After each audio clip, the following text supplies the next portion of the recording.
da kami akit full swing di preparation tayo kada ito'y mapaspasang-asangan ng El Nino. Nakita yung may itinaminsan ng aldaw, nagkuyog kami kan Apo Presidente. Napang kami umuna ijay lupaw. Mabesihat, inaugurate mi di may isang dam tayo ijay ng Alpasen. Ano?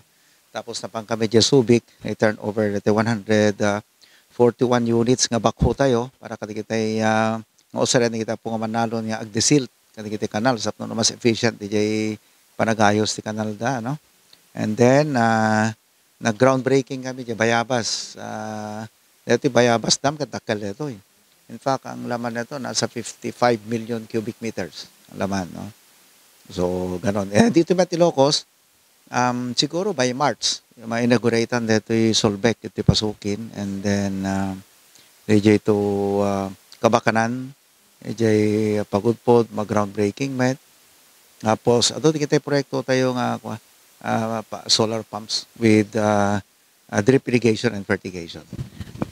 Sir, kumusta antay man dito'y plano iditi provincial government nga maikamang iji Abra, naging gana dito'y Ilocos Norte. So, kumusta nga minin sir, ta kuna dagiti manalon iti second district, iti probinsya tayo, kaya takil nga makatulong to kadakwada dito nga proyekto ti gobyerno tayo.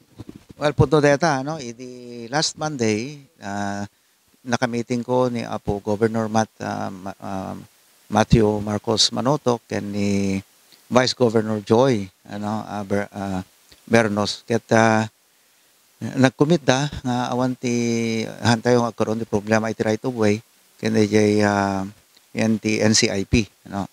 So if that's the case kun ami met ket mabalin nga punduanan kada iti nga year tapno marogyanen. So hopefully maipabid namin siya by March and then design and build kasi ito no.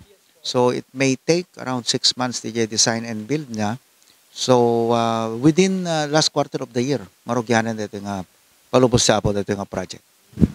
So, long time project dito, sir, tapag nga adong bantay ti pagdalanan na dito, sir? No, hindi. Kasi seryoso ni Apo Presidente nga mang pundo kadigiti kakasti nga project. Nakita mo yung pronouncement na, ano? Actually, no, ipabitminto dito, iti sapulen mga contractor kadigiti quadruple A. So, it may take, siguro 4 years, 5 years, no? Pero umasa kami na matapos nila. Pagka mga quadruple A, tansya ko ito matapos between 3 to 4 years. So, madali lang ito. Yes, sir. Sir, kumusta iti opisina iti NIA, iti Ilocos Norte? At tapag amo tayo, sir, kat dito iti may isa nga inkay supervised staff dito kasi adapay nga masuportaran tayo digiti agkasapulan iti karayto nga ahensya tayo. Well, napitos mati nga na at saka full support met kada tayo. Of course, nagasat tayo at ti congressman tayo ti first district at ni anak mismo ti presidente. Tapos iti second district kasinsin pa na Apo Presidente at dapay senador tayo. So nga napalaos met ti gagarda nga tumulong no ket makita tayo met ket funding support da so nga dakkel tinamnama ta itoy Ilocos Norte lalo tatang mapapintas lalo na malpas mi dati inisaip malpas dati Solbec ken di Kabakanan dapay prospect mit ti parte nati Solsona no Solsona Dingras somewhere in Carasi no digitoy prepare mi ti design na kan DJ social and environmental impact analysis na no.